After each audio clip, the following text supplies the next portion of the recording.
Hey, what's up, everybody? This is your girl Erica from the Classy Climb blog. If you don't know about me on this channel, I'm the author of the Smartphone Millionaire book, How to Invest in People, Businesses, and Real Estate from the Palm of Your Hand.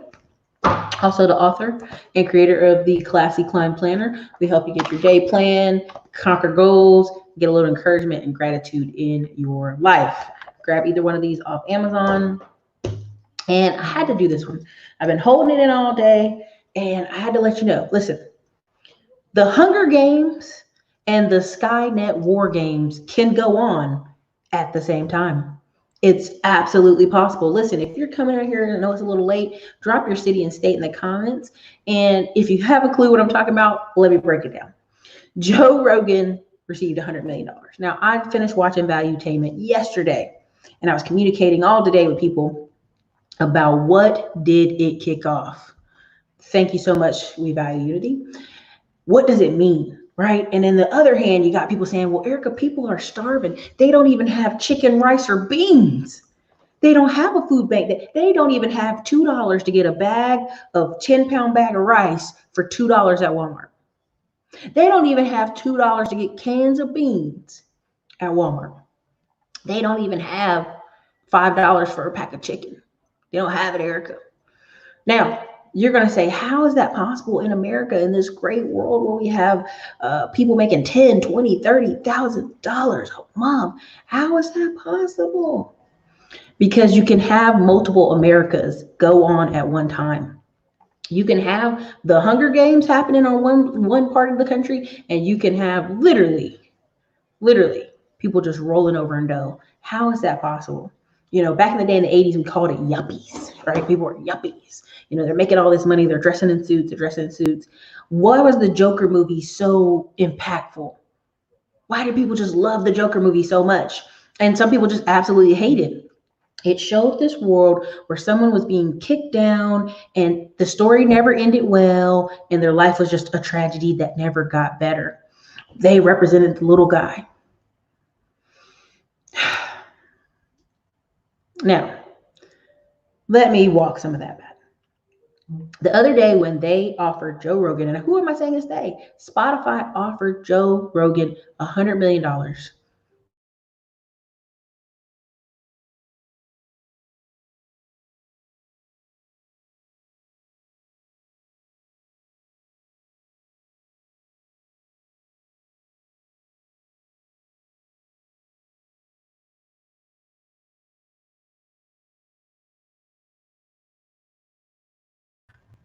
Sorry about that, you guys. We're connected to the wrong internet. When you have an office this sound, you've got literally multiple internet connections going on at one point in time. So let me go ahead and knock this one off so it doesn't happen again. Hold on one second. Didn't even know that was going on. Okay, so hopefully we're back. Everybody back. Can you see me? Put a 1 in the comments if you can see me. Put a 1 in the comments if you can see me and hear me. Put a 1 in the comments if you can hear me and see me. Okay. Now, let me try that again. Sorry about that. Put a 1 in the comments if you can hear me and see me. I know there's a 30-second delay. Sorry about that. Multiple internet providers in the house, so it messes stuff up. All right, so let's go that again. You can have the Hunger Games and the SKYNET Wars. What are the SKYNET Wars? SKYNET Wars are Google, Zoom, Facebook, all these companies competing with each other. Billions of dollars, staff making hundreds of thousands. You know, today, Mark Zuckerberg tried to throw his foot out there for California, right? Because listen, I know some of you live in California, you just love California, but guess what? It is a tax sucking hole. Even Joe Rogan's like, I'm moving to Austin, possibly, or Florida, because why out of this $100 million, plus he got stock options, you guys, should California get 13 million off the bat? And probably more than that, okay? He has the power right now to go to any state and ask for stuff, incentives. If he brings a staff of 30, 40 people, Texas will find some way to encourage him to get here, some town. And again, pay attention to where Glenn Beck and all these people moved their media headquarters from New York and California. They moved to Dallas, Plano, Irving. They moved to towns that gave them incentives. Now you're going to say, what does this mean, Erica? Why does it matter? We're in the middle of Rona. Focus. Listen to me. All they had to do is say, hey, we have Joe Rogan coming for $100 million and we're not going to tax him. We're going to let him be free. Spotify will still be free. What ends up happening? The stock market, boom, they moved up. Now you can go look at Value Entertainment. I'm not going to repeat him word for word, but literally the company made $5 billion in 48 hours. Now, many of you say, no, it's Rona, it's depression, everybody's poor, nobody has money. I showed you on Instagram, people all over the country were showing you lines for miles of people lined up at Ross for less. When I showed a poster, somebody said, this is Las Vegas. I said, no, this is Austin. Somebody else showed a post, no, this is Fayetteville, North Carolina. They kept showing city after city after city after city of people just lined up around corners. But everybody's broke, right? That's incorrect. Oh, housing is going to drop. Go look at Austin, Texas housing. Yes, sales went down 21% because we've been closed, title companies, but housing prices went up $125,000. Why is that? Because you can have a simultaneous hunger war and SKYNET war go on. You're going to have more guys and women, honestly, making $130,000. The reason I'm even doing Tech Week for you guys right now is I want it to get into your head that there are people out here leaving the Air Force after 4 years, making $130,000. The choice is yours. You don't have to be a guy or girl who leaves the Army or Air Force broke, upset, full of debt. That doesn't have to be your story, but that's the story we love telling. That, oh, everybody leaves the Army and they're just broke and they have no certifications. That's not true. You know, when I was growing up, my family said, you study your butt off for that ASVAB. If you're going to go, you don't go be a cook and you don't go be a cleaner or a janitor. You go be something that you can use later. Now, everybody's parents not teaching them that, and that makes sense. Now, why am I bringing this up at this late hour? Because people want you to believe the world is one way, and it's not, especially in America. You can have homeless people who have cell phones. The thing that blows my mind is you'll go see Invisible People YouTube channel, and he's always interviewing these homeless people. Every single one of them has an Apple phone. Every single one of them was like, you know, I was doing Uber Eats and doing some stuff, and then I lost my car and it just went off the cliff. Or I lost my bicycle, so now I can't deliver food, which would put extra money in my pocket. And they always ask him the same thing. Do you have a family, friends, somewhere you can go? They always do. Let's be very clear. This is America. They always have somewhere they can go back to. They just don't want to go back there because either they don't want to follow the rules or they don't want to get back into the matrix. What is the matrix? Go to work, take care of yourself, live in a house, live in 4 walls. There's a lot I can say with that. So you can simultaneously have people in brand new Jeep Cherokees and brand new Wranglers and brand new trucks at a bread line because they're hungry. Again, morbidly obese, but hungry, can buy a 100-pound bag of rice right now. I could go to Sam's Club and buy a 100-pound bag of rice for $50, have rice for 3 years, but everybody's hungry. You know, can't afford chicken, but it's $5. You know, again, come on. Sam's Club actually loses money selling rotisserie chickens, but they know people come in for the rotisserie chickens. They're $5, grab them and go. What I'm trying to get you to see is you have to decide. You could be a part of the SKYNET wars or you could be a part of the Hunger Games. It's really your choice at this point. Many people say, well, I'm not going out of the house, Erica, because I have allergies or rheumatoid arthritis, or I have some kind of ailment that may just by a slim chance get me sick. And I go, okay, that's no problem. Let me bring you on a bunch of people for Tech Week that show you can work from home. Do you want to do that? Oh, no, I mean, that might have math. That might have something I have to work hard. Come on. Come on. Let's be really honest. Let's pinpoint why you don't want to do it, because it's hard. And let's have a real conversation. Several times I see many people's channels. Why don't you want to do that? Well, I don't want to start a business because it's hard. I don't want to do tech because it has math. I don't want to do that because of this. What you're really telling us, and you're telling the whole world, is I just want to get up, do the bare minimum, and be paid well. Not just like 30 grand a year, but I'm talking about 100K a year, stacks on stacks. Why not? Because I see a guy and girl on YouTube making money. I see this person with an online business making money. No doubt I haven't even researched what they have to do to run their businesses, but I deserve to get this money because, you know, I deserve it. What I learned in this whole Corona situation is people's hindbrain thinking, right? There's a Some people I've had to block and remove off Facebook. There's a man, stuff kept popping up in my feed. It was very sexual. It was very like muscle pictures. It was inappropriate. I was like, who is this? You know what exposed it? Him being home every day. That's all he had to post was sexual pictures of him being at the gym or him lifting weights in his house. So basically what you just told us is you're very low level thinking, and Rona just exposed it. You're putting very sexual things on basically a almost family platform, which is Facebook at this point, trying to, I guess, catfish women or something, right? And hundreds of women comment on his comments and respond to him, things that are absolutely disgusting and not appropriate for anybody. And what I realized is that was a lot of people. A lot of people are hindbrain thinking. A lot of people are like, look at my muscles, look at my body. But when it comes to money making, when it comes to building a legacy, when it comes to are you in the Hunger Games or the SKYNET Games wars, honestly, they have nothing to contribute. They have nothing but to complain about Donald Trump.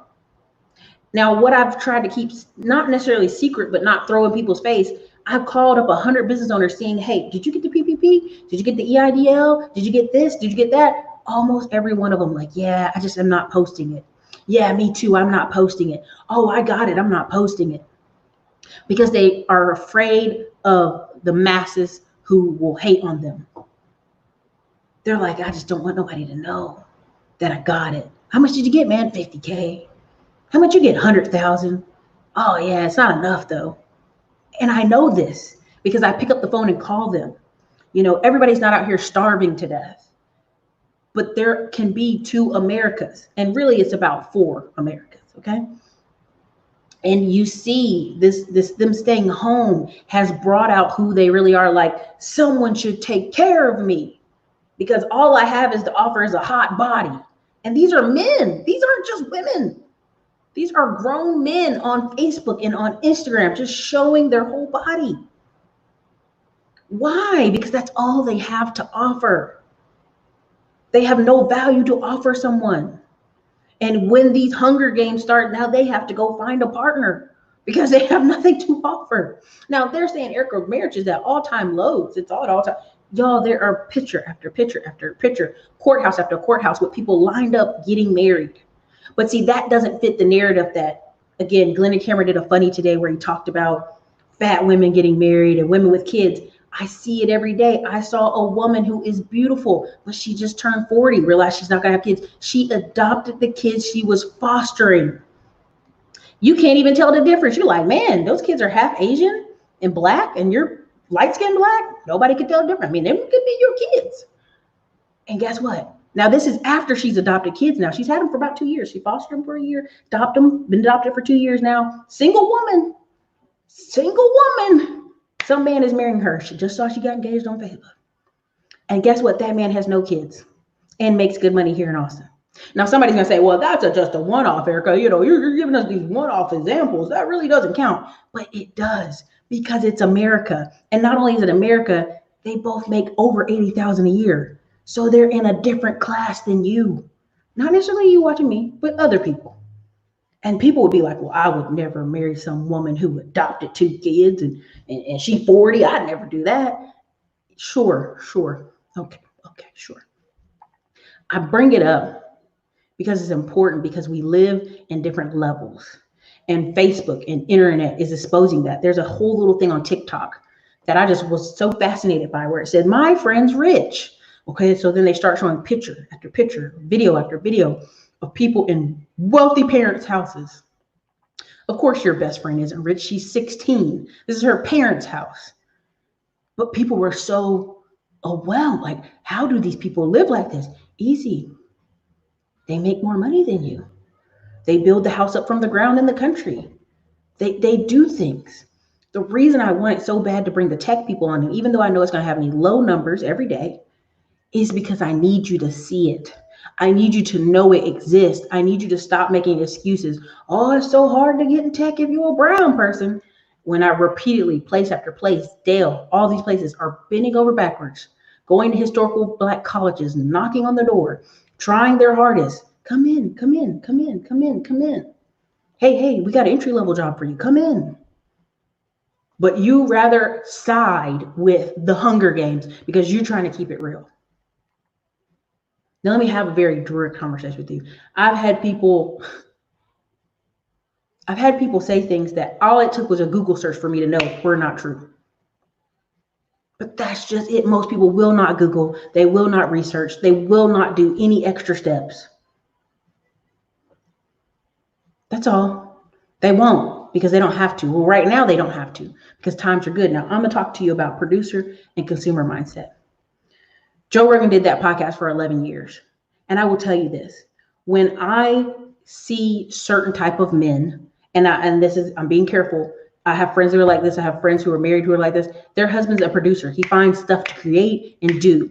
And I remember one time we were having a conversation. He said, I wonder what do men do that don't make companies, don't build stuff on the weekends. And when he said it, it wasn't a disrespectful thing. It was a true question because everybody he knows in that group is building something. And you know what they're doing? They're goofing off on TikTok. They're goofing off on Tinder. They're on a boat all Saturday. They're searching Instagram, texting women in their DMs and sending people money on Cash App. They're doing stupid shit. But it's not a disrespect. It's just there's a consumer mindset. It's not a producer mindset. Do you understand? Part of producer versus consumer mindset. Now, many people say, Erica, why are these housing markets not completely crashing? And they won't for 2 years plus because people are, one, going to sit in that house on foreclosure for many years. Two, you have to think about the average consumer. I would see this all the time when I worked in the apartment industry for 5+ years. That's how I know about occupancy rates and what's not going to fall and what is going to fall. I would be there and I'd see a guy and girl move in, clearly putting their income together. They've got their 1-bedroom apartment. And then all of a sudden you look in the parking lot, they got 2 new cars. Or one's got a new car and one's still got the old car. Then you see them move up to a 2-bedroom the next year. Or they say, oh, we're getting a house, so we're just going to keep our 1-bedroom and move into our new house. People naturally do a lifestyle creep. They naturally do accumulation of assets. And they'd rather accumulate assets and tread water than not. Because humans like comfort, humans don't want to suffer. Why you're not going to see the housing market completely just fall to pieces, because that's what everybody just salving at the mouth, praying for, because that's all they can think to do, is people will rather, while their wife, I've seen people do this, while their wife is working a job and they know damn well she's pregnant, both of them will take their best credit, their best income taxes, and their best cars and run out and apply for a house. Okay, we got the house, baby. In the house, wife have the baby, you know she's not going back to work for a while. And they rather tread water in the house of their dreams and the house they want than save money. Listen, you don't have to believe me on this stuff. Go watch any of the Dave Ramsey videos. Go watch all the stuff that was happening during the 2009 foreclosures. The average person, their home was short $500 a month. Now, what does that mean? $500 a month they were short. They weren't paying their bills by about $500 a month. Every time they look for bankruptcies, they look for foreclosures, it was about $500 a month. What's $500 a month? Dave Ramsey always talks about time. Talks about the car, talks about the junk, the things they accumulate over the years, because they're projecting that, hey, my wife will go back to work and we'll just tread water for years. We'll be in debt for years. It's not till they get to some of these Dave Ramsey programs where they're like, this is not normal. We should totally get out of debt. That's a consumer mindset. And people are still in that. Trust me, right now with the Rona, you know why people are moving out of apartments? Because their husband is like, you know what we need? We need a house. We can defend the house better. You know, we have a backyard and a garden and a garage, and we don't have to worry about apartments and noise and sharing walls. We should get a house. We should get a house while we can, because last time in the recession, nobody was getting approved for a house. When you saw that Chase Bank said, we're going to move the credit score up to 700 and you have to have 20% down, I will bet you freaking money that we will look back and see that caused hundreds of thousands of people to go out and run and buy a house. Not because they found their dream house and needed to be in it, but the thought that they will never have a $700 credit score, they'll never have 20% down, made them run out there and go get it. You ain't gotta lie, Craig. You ain't got to lie, Craig. This is what people are doing. Thank you for the super chat. People saw Chase put that out.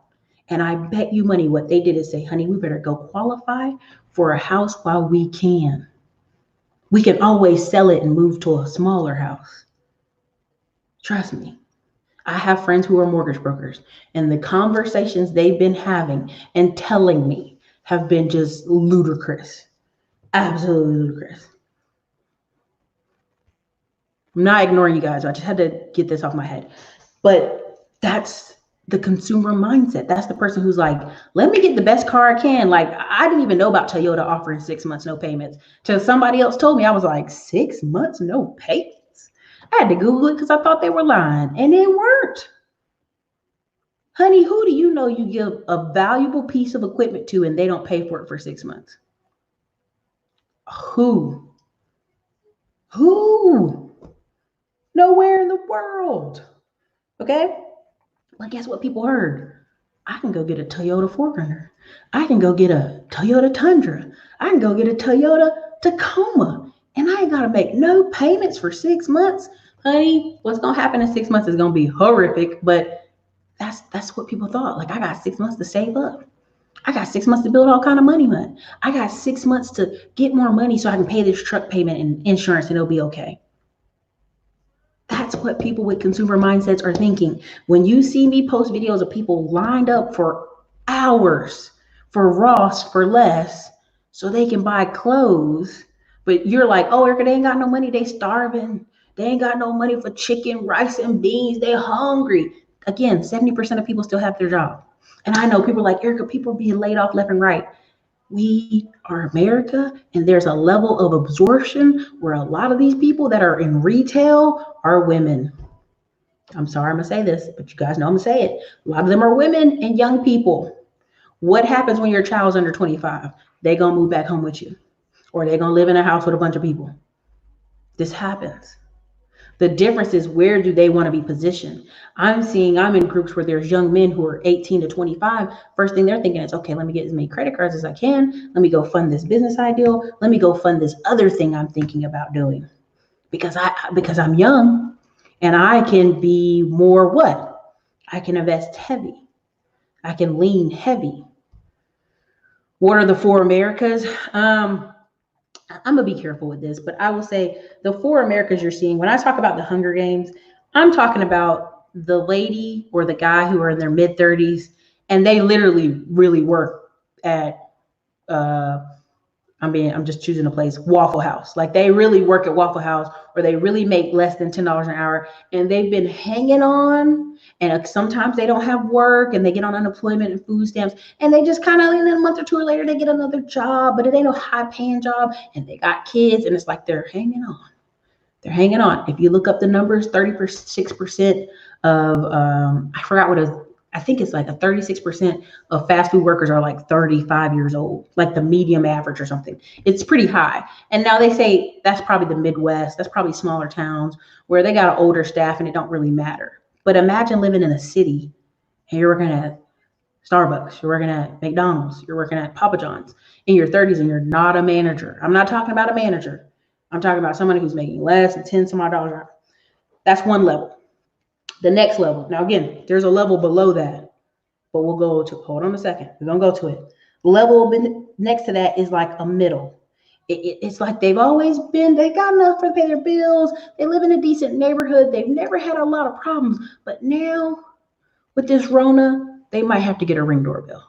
Now with this thing, they might have to make sure they lock the car every weekend. Now with this, they might have to concern themselves like, maybe we should move to a better neighborhood so our kids can go to a better school. This neighborhood's starting to get ghetto. I've heard that. Trust me, it's crazy. Another conversation for another day. There's that middle that they think they're okay until mom doesn't get to work anymore. So mom has to stay home and help with the kids. And mom's like, but I have to work. We have bills. So mom's stressing, dad's stressing because they thought they were middle. But it's like a struggle, okay? After the middle, I'm going to call it upper middle. Because really there's 5 Americas, but we're going to start with this 4, and then I'm going to go from there. Okay, upper middle. What is upper middle?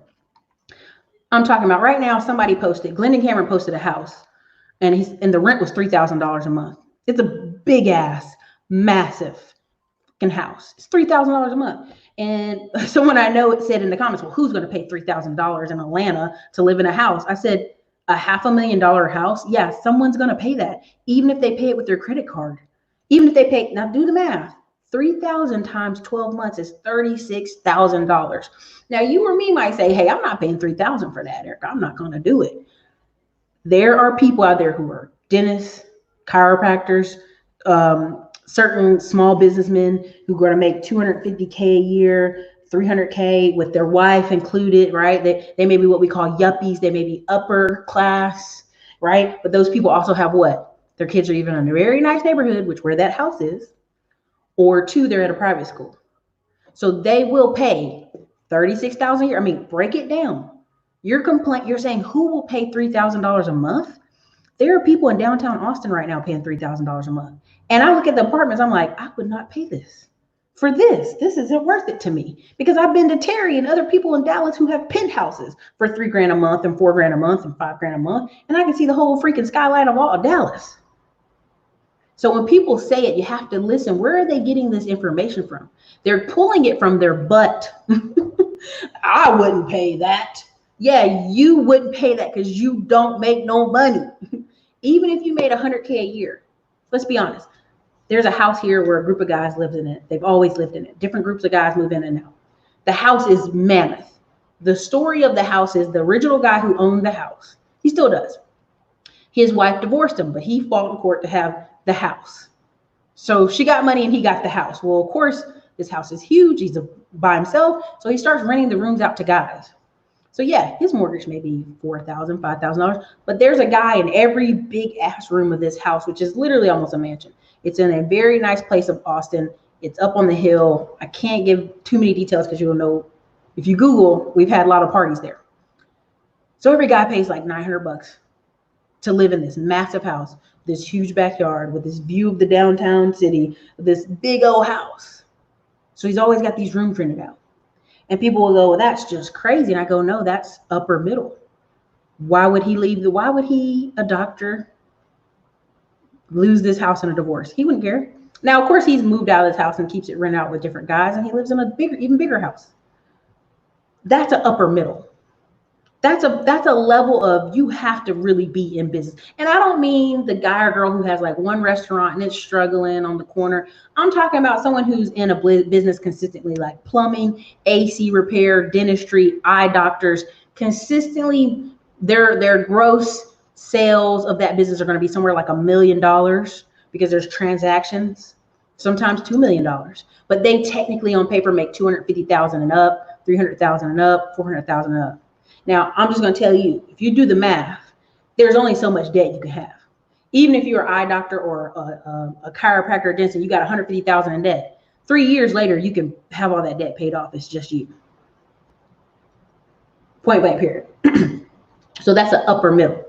The upper middle is, we can live in a $300,000, $400,000 house in parts of Austin, parts of Round Rock, and that house be massive, and our kids go to a great school, and we ain't even sweating. Like, Rona happened, so what? I made an office around the corner. I turned one of the bedrooms into an office. That's upper middle. They're floating differently here. They're still going to go on vacation this year. Their kids are still going to participate in sports. They're still going to have mommy stuff at their house. They're still going to, even if mom switches to homeschool, they're really going to have a tutor come in 3 days a week to tutor. It's not really her homeschooling kind of conversation. That's upper middle. Now, transcendent is, again, Oprah, basketball players, people. I'm talking about millions. We ain't even in that conversation to even worry about who those are, right? Because they're living in a whole different thing where they got chefs and butlers. They're paying $100,000 a year too. Different stratosphere. Now there's a in between that too, but stratosphere. Now what's beneath the Hunger Games we were talking about, where people are making that $10 an hour? You know, they kind of, sometimes they got a job, sometimes they don't. They kind of complaining. They smoking blunts. They chilling on the weekends, but they get another job at a food place, and you're like, oh, I'm glad you got a job. They're a helper at UPS, not the driver that makes $80K a year. I'm talking about the helper that makes 12 to 15. That guy, that helper. Beneath that is consistently unemployed, lives with grandma house, no job prospects, socially awkward, homeless, which that's even below that, but kind of a drifter. Unfortunately, I know a young lady who, the guy was a homosexual, moved in with her, she got pregnant. We all know why she wanted a baby. And then all of a sudden it's like, oh, it's very weird. Well, honey, he was weird when he moved in with you. He's just always been a kind of what we call a wanderer.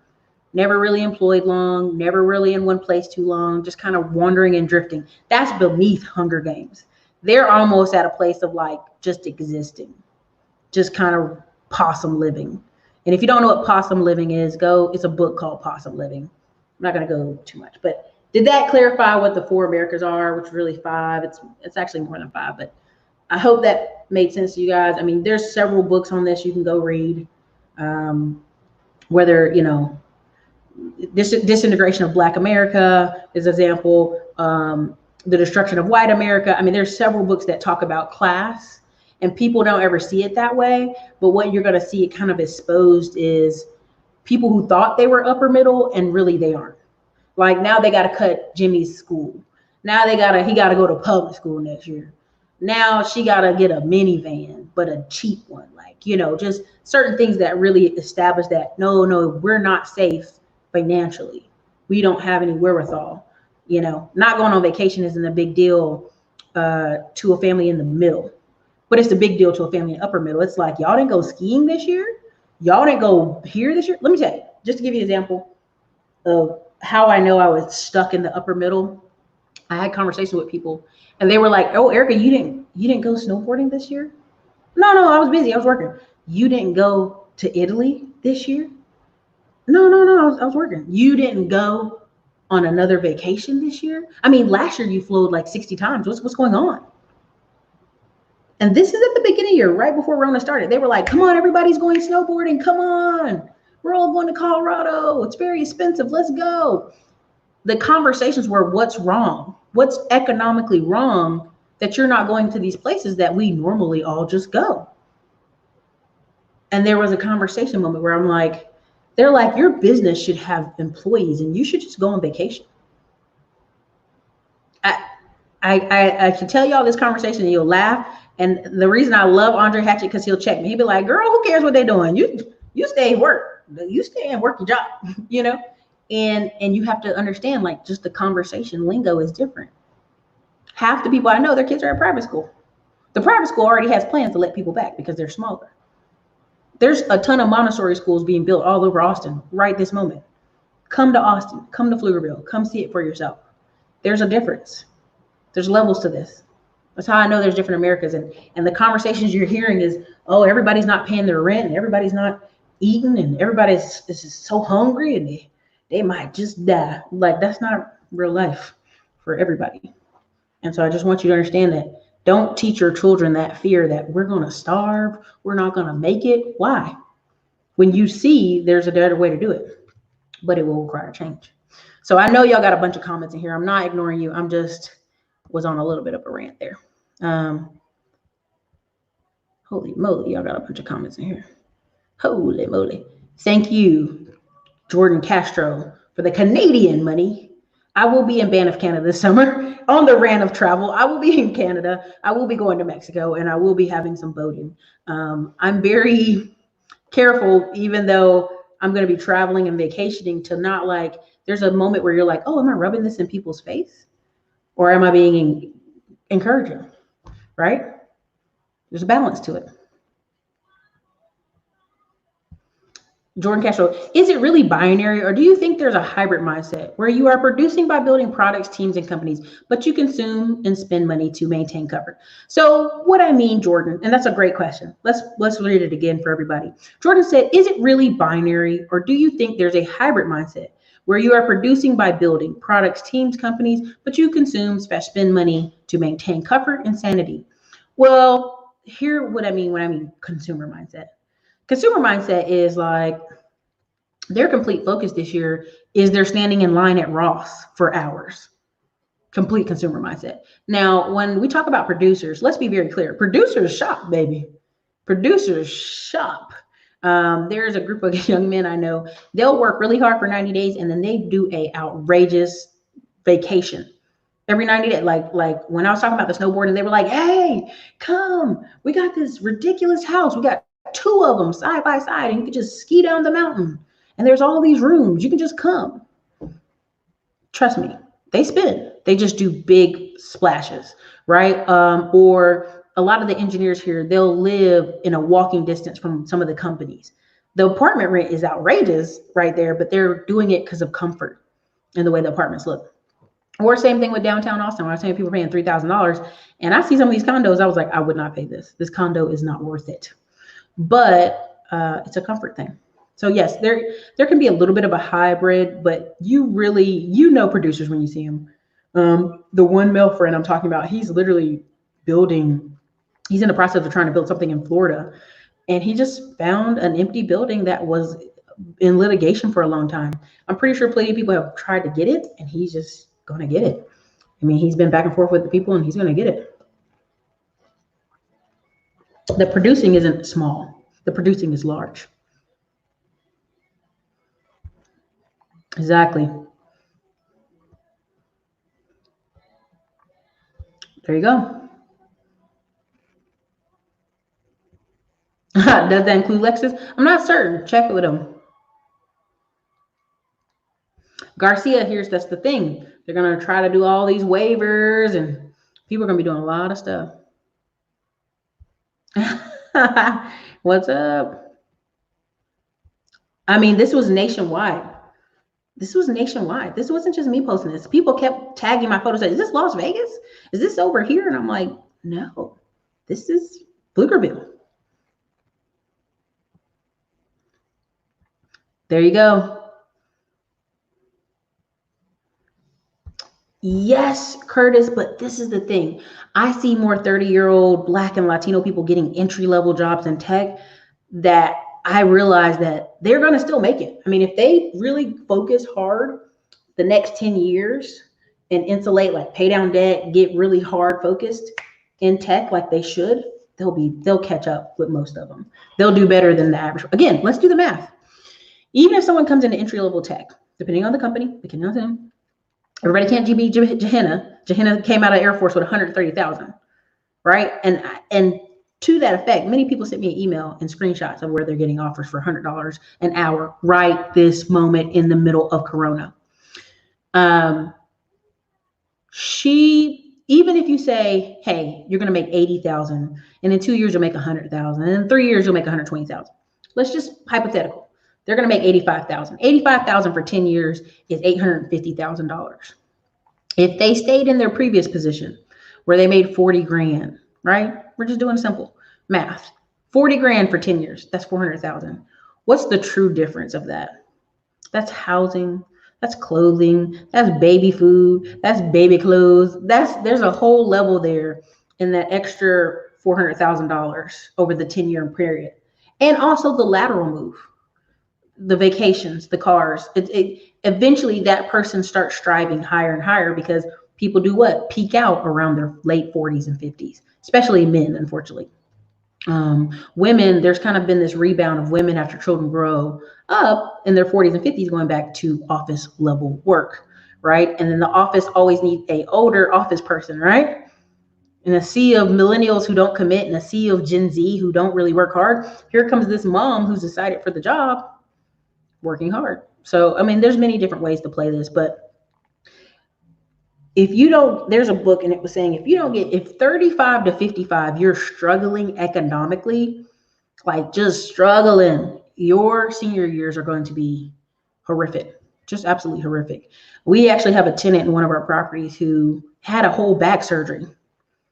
All I can afford is $500. I really don't want to move. And I'm like, we're not going to make you. If you can pay 500, that's what you can pay. Does the house deserve to be paid $750? Yes. But are we going to kick a 60-something-year-old out man for 200 extra more bucks? No. This part. Imagine having kids making less than 15 a year. Imagine that.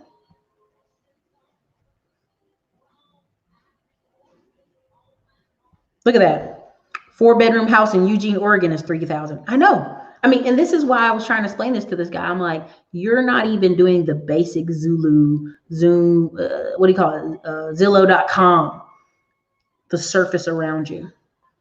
Again, there's this moment where they're like, Atlanta, the biggest employer is Delta.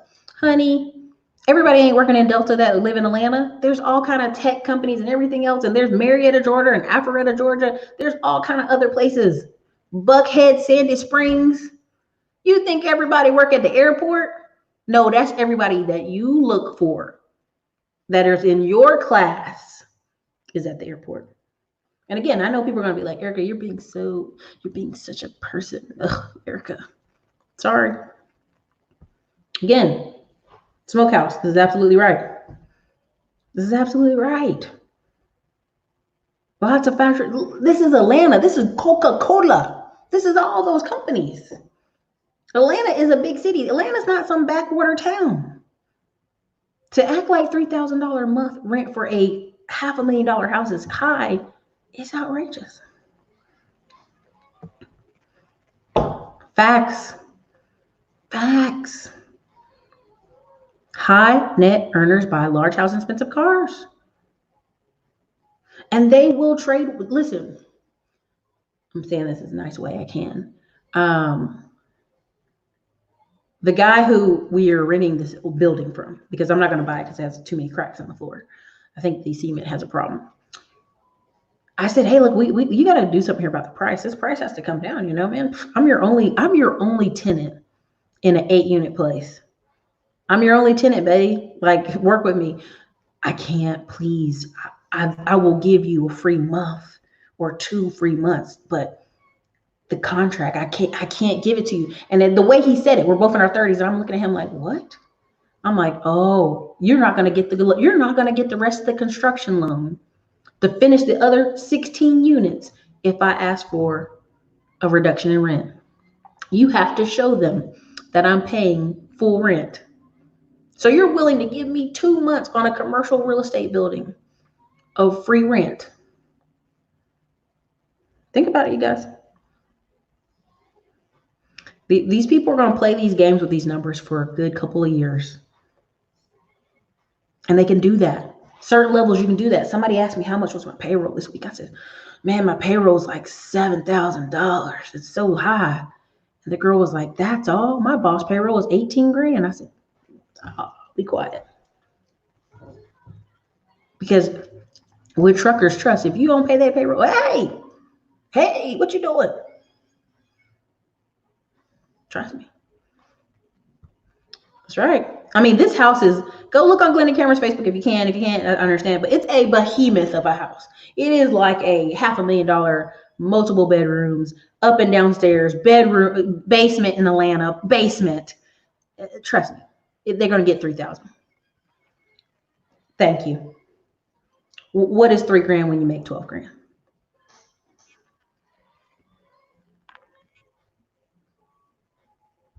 Thank you. What is it?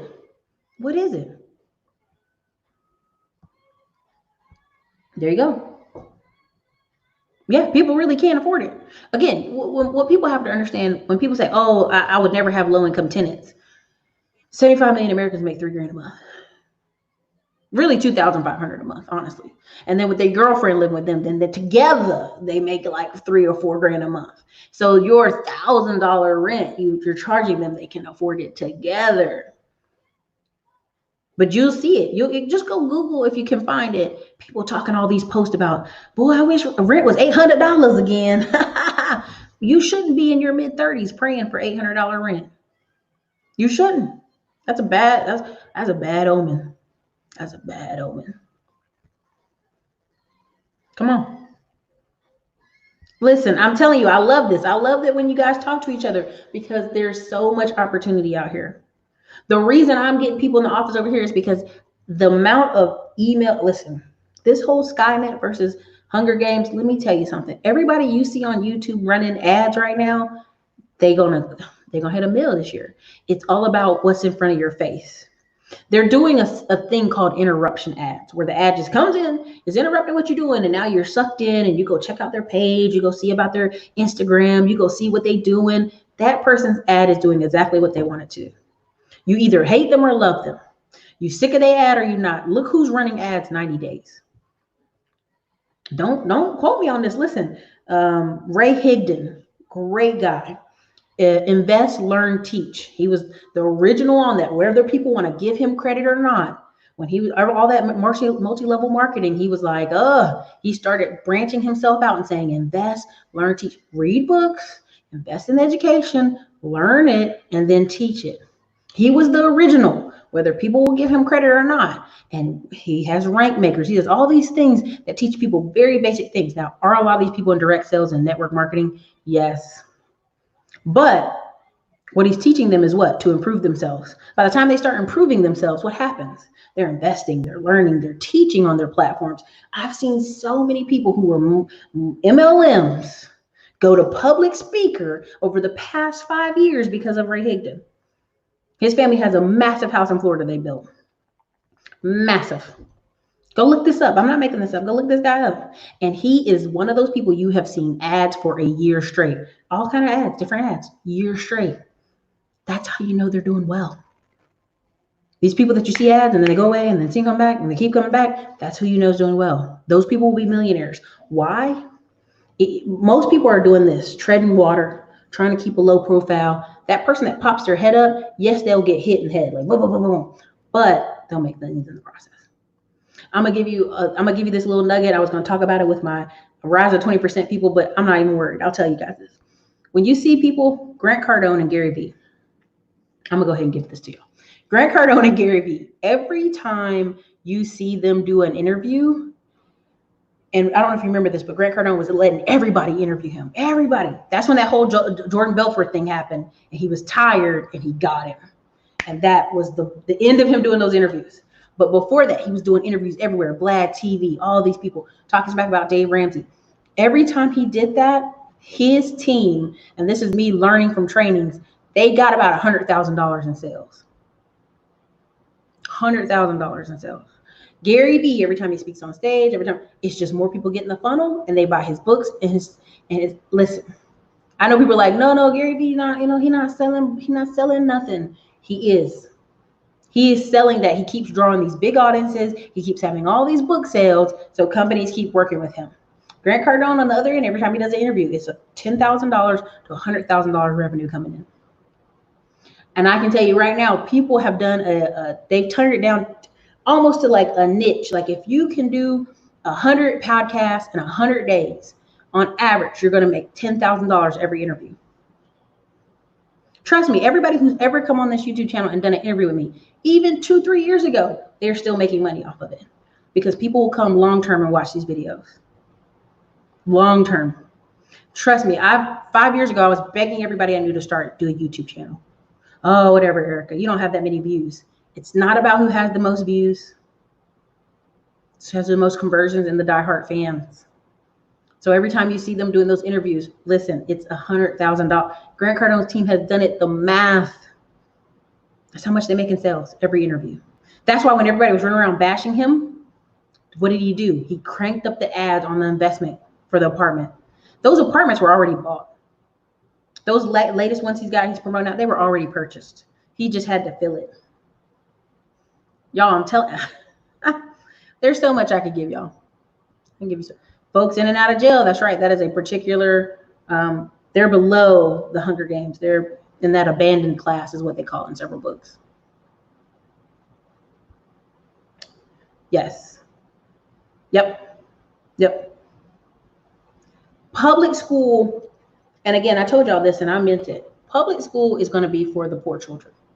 I know y'all hate me right now, and I get it. I'm okay with that. Unless the public school is in a niche neighborhood. Now, one time they have this program that lets these kids from the inner city go to the school in the suburbs, and the kids looked depressed after they left. They were like, they have computers. They got like 3 computer labs. They have Papa John's pizza. They have all this stuff. And then they were sending them back to the inner city school. I have a feeling that that program wasn't helping those kids. It was making those kids depressed. That's just my opinion. I think the city was wrong there. I think the city should have Just improve the urban city school. I've talked about this a lot of times. But if they start making the government fix those poor tax revenue areas, they will have a riot on their hands. Part of why you see here in Texas, especially, that they'll plan a whole neighborhood. Half the neighborhood will be $500,000 homes. Other half is like $200,000 homes, and then $300,000 homes. I will do a video on this if AM1 comes back into town. We'll go totally see this planned community in Pflugerville and Georgetown, so he can see it firsthand. They have a high school. No, they have a middle school and an elementary school in the neighborhood, built within the plan. Why? Your kids from the apartments won't be there. The poor kids whose parents don't own a house won't be there. There's a limit to like 10% of what homes can be rentals in that whole community. HOA rules. They're making neighborhood schools so your kids don't be there. And you can't bust the kids in. It's a part of the charters for those schools. You cannot have outside kids come in or be bussed in. Trust me, they're building these little fortress neighborhoods all over Texas, in the Carolinas, in Cary, in different places, so that you will not say, well, my kid deserves to be bussed over there. No, it's in our charter. So sorry. Our school's full. So sorry. Your kid can't come over here. It's a neighborhood school. They're ensuring it. Those are the only public schools that would be worth going to. I'll let you know. Other than that, a public school outside of those neighborhoods, whew, just be poor people. The book is called The Disintegration of Black America. One is called The End of White America, and another one is called Angry White Man.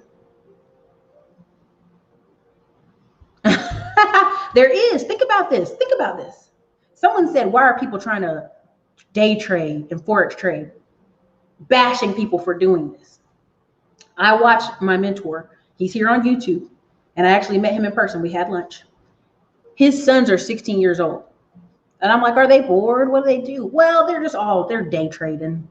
They're learning the internet from this other guy. I paid them to train them, and they love it. They're making thousands of dollars. 16 years old twins. Because I thought he was going to say they're out there goofing off at the water, Barton Springs, or riding a boat. No, they're day trading. There's a class and a level to this that they've been doing for years, certain groups of people. And now other people are using YouTube like, hey, day trading, forex. That's been forever. There's been a group since the 1980s that have been day traders, swing traders. That's been their job. I remember we were renting a house here in Austin, and the neighbor, we were like, man, he don't work. What he do? He must be an engineer. He must work from home. No, he was a day trader. Really, he was a swing trader. But this ain't nothing new. Exactly. The same thing when I talked about private planes. And the first thing is somebody in the comments about, who can afford that? And I wanted to laugh. I want to say, clearly not you. Private plane flying can be $200, $300, $400. Empty legs. People catch empty legs all the time. There's a lot of private plane activity. And it did nothing but increase because of Rona.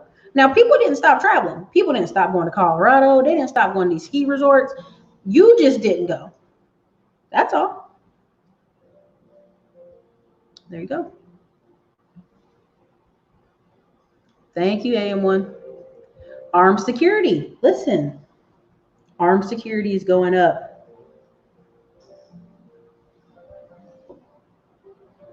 There you go. That's right. Go right to private school. Katie, Spring, that's right. Master built communities. Look this up. I'm not making this up, but I just want you to understand that you can choose. You don't have to be a part of the Hunger Games. You don't have to be a part of the middle that's kind of like, oh, this neighborhood's starting to get sketchy. People starting breaking in cars. This girl the other day posted on Facebook, someone broke in my car, but I wish them well. They didn't take my passport. Now, all the Karens were like, yeah, that really sucks. Do you have a ring light? And all the other people were like, you got a really good attitude about this. And she's like, well, they must really be suffering. It's a different mindset when you got a little bit of money and they didn't take the car. They just took some change out of her car. She's like, they took some dollars and some change out the front. That's ridiculous. Well, who do you know just leaves dollars and quarters and excess money in the front of their car where it's visible to everybody? People who don't think about these things. This is my company. This is my other company, Grandview Freight. It's my other trucking company, and also it does government contracts. So we'll talk more about that in another day. That's right. See what I try here. I'm telling you, 100K contracts are happening behind closed doors. Relationships is the new goal. I told y'all, if YouTube didn't go the way I thought a couple years ago, I had a friend who was going to get me in the door at one of these tech companies over here in an entry-level job. It was going to be somewhat, I could either get a choice of, I could do the social programs where I was creating social events, or I could be in sales.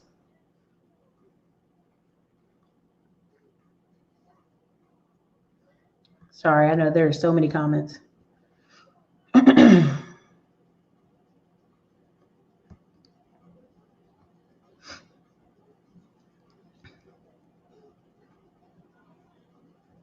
Here you go.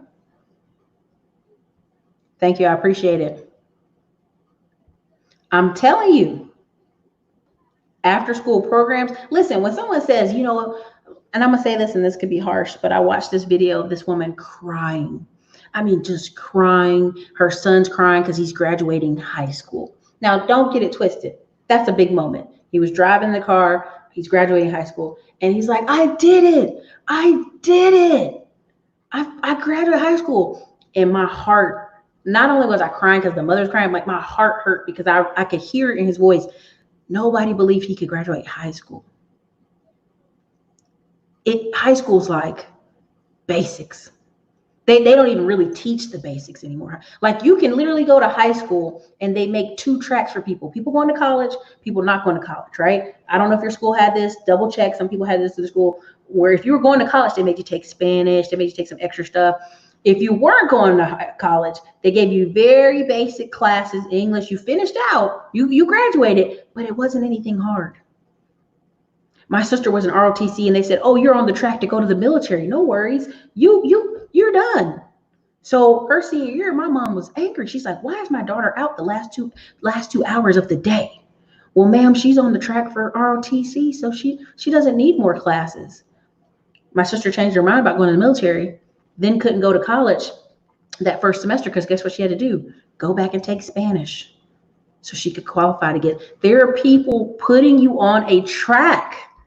They're putting your children on a track because they realize you're not investing.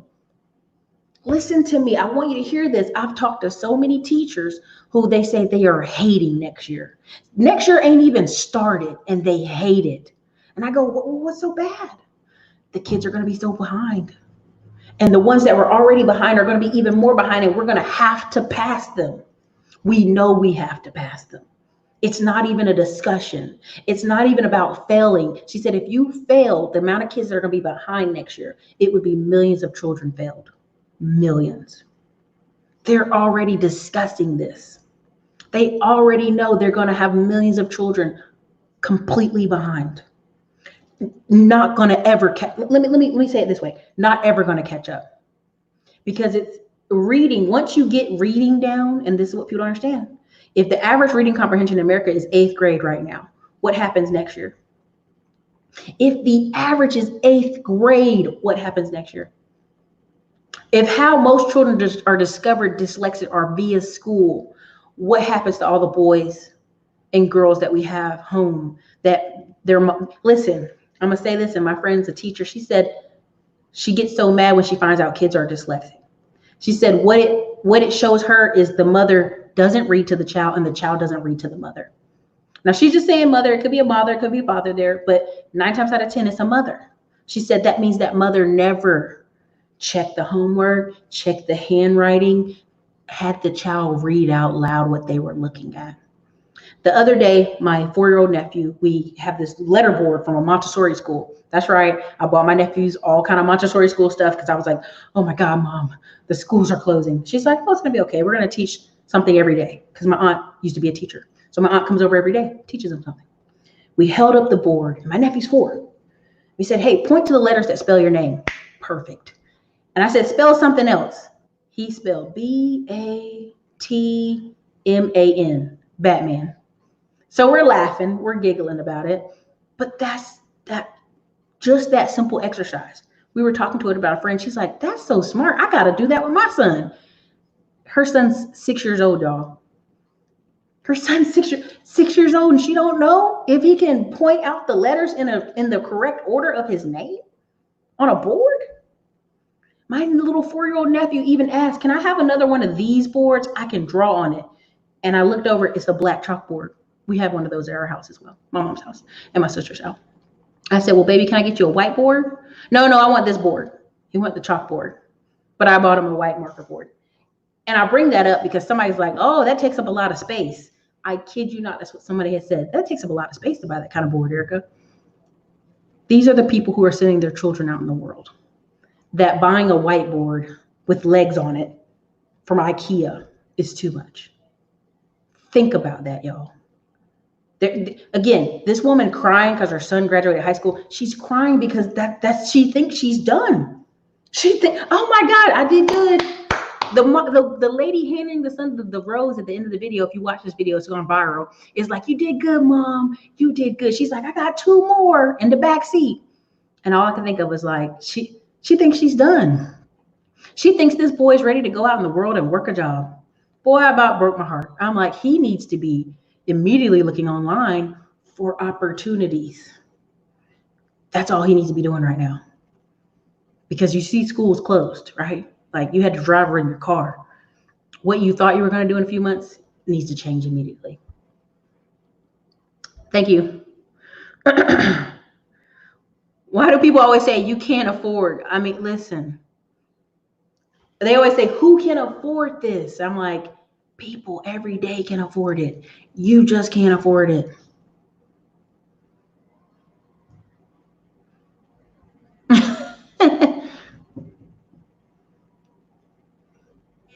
Thank you. I'm telling you. Listen.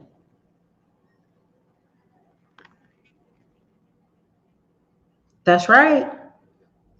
You can paint your wall with dry erase. That is a good idea. I don't think my aunt would like that. There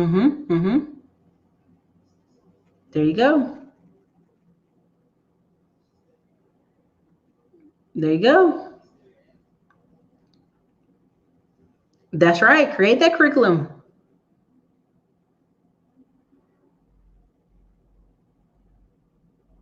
Hey, I'm telling you, it was fire, right? It was perfect. People are sitting here like, oh, who's going to go to Spotify? Spotify had over 500, I think 500,000 people sign up today. Did you use Spotify before this? Listen, the musicians who've been using Spotify to run their ads to sell CDs, they're probably pissed because ads probably went up. But everybody else, this is amazing. They're excited. Trust me. Real life. Oh, of course. Privates. Listen, people I know said they're gonna be tutors this summer and offer tutoring. They already know. Play Scrabble, any of the stuff.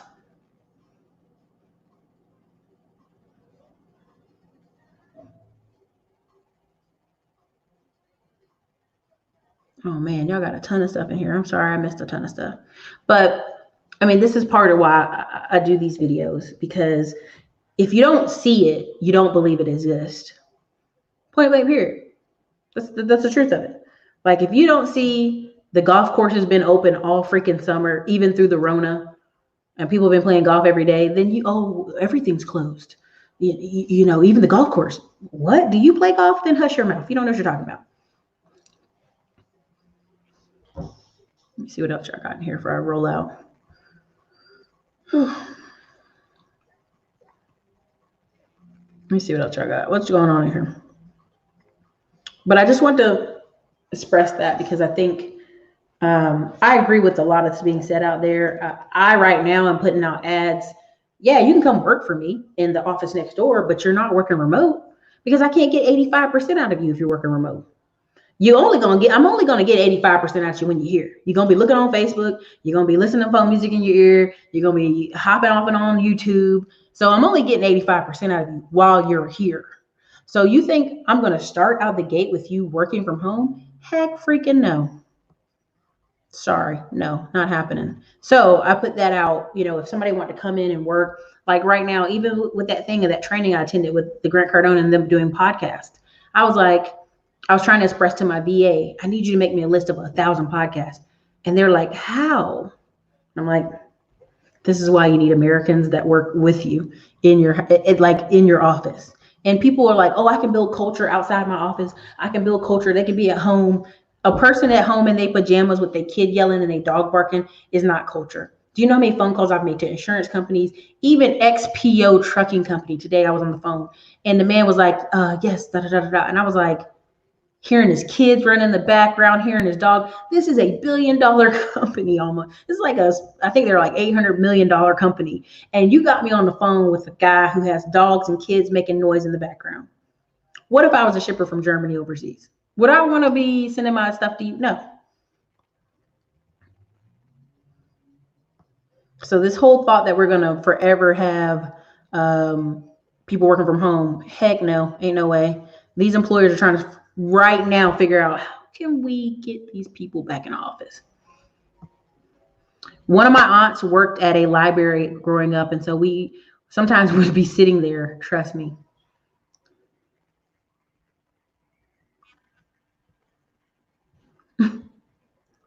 AM1, you may not stand them, but they about to get better. They about to have a video component as well.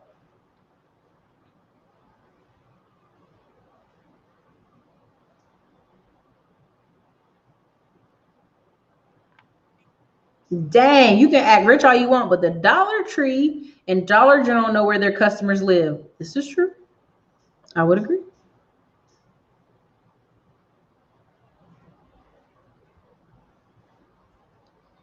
Hey, Erica, what do you think is going to happen to all the future unused college campus space? Unfortunately, a lot of the colleges people think are going to go under are not the ones. Like Yale, Harvard, they got like a $6 billion endowment. They got money for years. What's going to happen to a lot of the space, though, it's going to be like co-working spaces. It's the school's going to have to sell. If you go to Atlanta, they have this old mill that they've converted. Like it's got like public access and government. Basically, the government's going to have to come in and take a lot of stuff. Yes, I'm still doing consults. Email the staff for the Calendly link. I usually have calls. People they don't know what's the appropriate work from home at all. What's up, Solid Self to Wealth?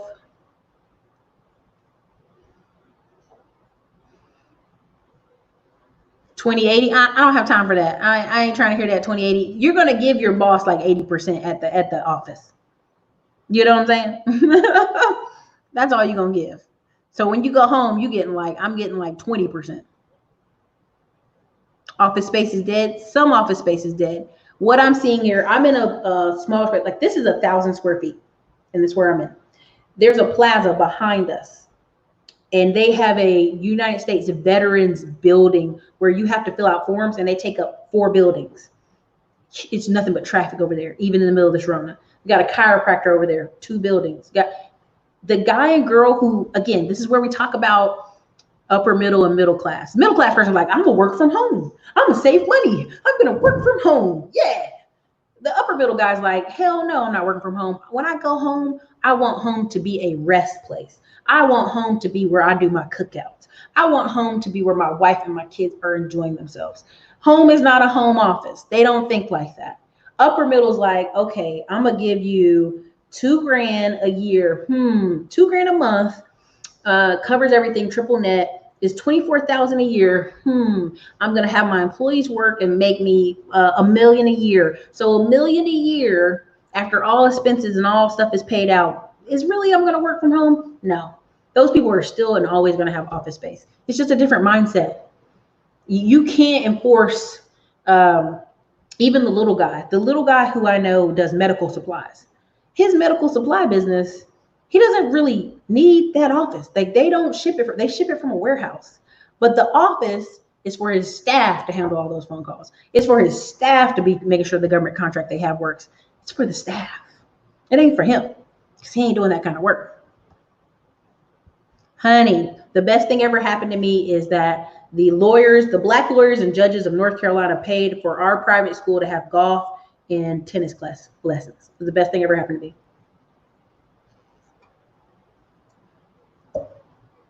You are, in fact, correct. If I took you in my office right now, that's what we have on the board. I cut it in half and put the other half in the other office. And I got to go put up a big piece and split it in half and put it in this office and put it one across the hall. That's what's up. Let me know when you want to come on and talk about it. That's what I'm talking about. WeWork is hanging in there. Trust me, WeWork gonna make a comeback. And I don't mean to come back like full-fledged. I mean like they gonna sell off bits and pieces of leasing space to smaller companies the same way they do now.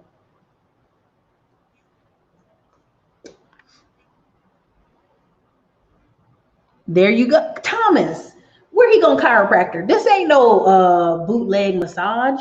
He's not gonna be bootlegging massaging from his home. He's not gonna be bootlegging chiropractic mobile. No, he's gonna have an office. And people gonna be up and out of there all day.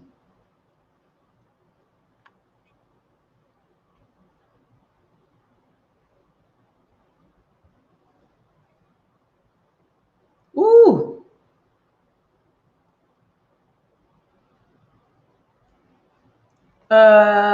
Christopher Catchings, you got to do the math on that. You have to do the math on that. Do you see yourself having, that's a whole consult. I ain't gonna lie to you. That's like, there's so many factors to that. There's so many factors, because here's what one or two things will happen. You'll have the home, and months where the business isn't doing well, you still got your home. You ain't got to worry about losing your home. But if you didn't have a home, you got an apartment, and that rent is due. If you buy the home, you just got to realize your level of loans might be different. There's several questions that would go with that question. So many, honestly.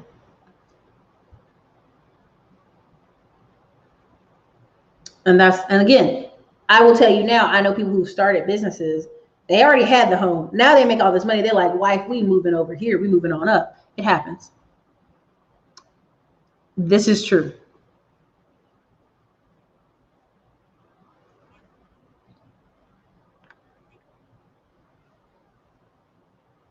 No. This is a class issue. Like let's do real math. If let's say you have $1 million business and you're doing it from your house, at some point there becomes a compression moment where either the business doesn't grow, and let's be honest, even if you're doing a Shopify, Amazon, FBA, like there's a comprehension suppressed there. You will not function well out of your home. I know people want to believe this, like the home office thing, they got kids, they got to be home. It is a class issue, because it comes a level of like a job versus a business. Job versus a business. If you're creating yourself a job that you get up every day, you got to get on this computer and you got to hit all these buttons from your home, and this makes sense. You created a job. You don't have a business. You created a job, and there's nothing wrong with that. If you need a job, create a job. What kind of chiropractor was he doing out of his house? Joseph, post his links. Post his Facebook. Let me see that chiropractor and his license out of his house. Come on now, y'all. Bootlegging. Listen. Cosmic wisdom. Do you know how many men again, that's why people are sitting here trying to convince you that everybody's going to work from home and it's going to make sense. Everybody does not have that kind of bandwidth or mentality. They just don't have it. A lot of these men folk I see back in these tech companies, they offered my friend Norm, hey, do you want to come back? We know you got little babies. Do you want to stay home? No, I'm coming back. Not that he doesn't like his children, his wife. The option was presented. And also you got to think about it. Do you want to be the only man in that pack of men that don't come back to work? If the option's there, for sure. But is the promotion going to be there? Is the advancement going to be there? Is when they're doing the rounds of who they should keep or get rid of, are you going to be there in that? Think about it.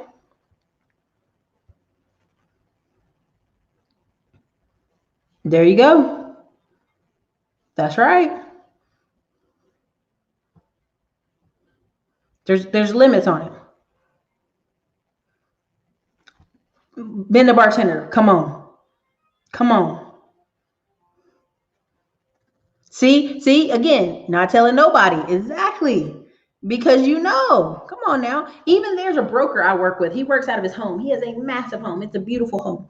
But the women, they go work at an office down the street. Yeah, he's working from home. But the staff don't go to his house. You guys get those likes up. I'm getting up out of here. I just had to finish this out. Thank you. Again, cultivating relationships, cultivating company culture. I even put in my ads, like, you got to come in 3 days a week, dude. I can't expect you to contact 1,000 podcasts from your house. No, you're not going to do that in 2 days from your house. You're just not going to do it. You're not going to meet your numbers. That's just all there is to it. You're not going to respond to 150 emails a day. Even though my VA is like, I totally responded to all of them. I'm like, honey, I have screenshot monitor. You didn't respond to all of them. I can see it. This is just simple stuff. It's simple and little stuff. So anyways, you guys, I got to run. It's been good talking to y'all. Joe Rogan kicked it off. You're going to see more of this. You're going to see more of little companies you've never heard of, not just Spotify, who are going to just literally overnight, you're going to be like, oh my God, they made $5 billion in 48 hours? How? Google and YouTube are giants, and only way they lose is if they respond. So they're going to act like, what are you talking about? Who cares? Oh, Joe Rogan leaving and taking all his content? Oh yeah, we totally don't care about that. Not true. They care. Somebody lost the $5 billion. So iTunes can act like they didn't lose it. YouTube can act like they didn't lose it, but somebody lost $5 billion in this process. Money went to where the attention is. Okay. So look, we'll talk more about advertising. We'll talk more about all kind of stuff, but there's a lot we can talk about. Oh, let me put this up here.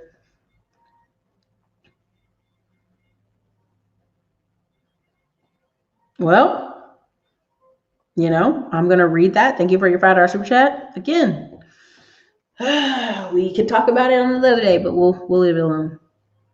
Oh yeah, this is like, as I finish this out, this is Howard Stern level. Like Sirius Radio may not be that great right now, but Sirius Radio at the time was this changing thing. And when Howard Stern got that contract, it was like, Sirius Radio, it should be in every car. It should be in every house. It should be everywhere. Everybody should be on stage. Huh? Come on, man. YJ, watch the videos. Unless you have something in particular, watch the videos. If you don't get your answer question there, book a consult. All right, you guys, this is your girl Erica from the Classy Climb blog. I hope you have a great night, and let you know the SKYNET wars have just begun. Tomorrow, I'll have on some tech people for finishing out tech week, and I'll also have a tech business incubator on Tuesday. Can't tell you his name yet, but I'll post it. All right, you guys, later.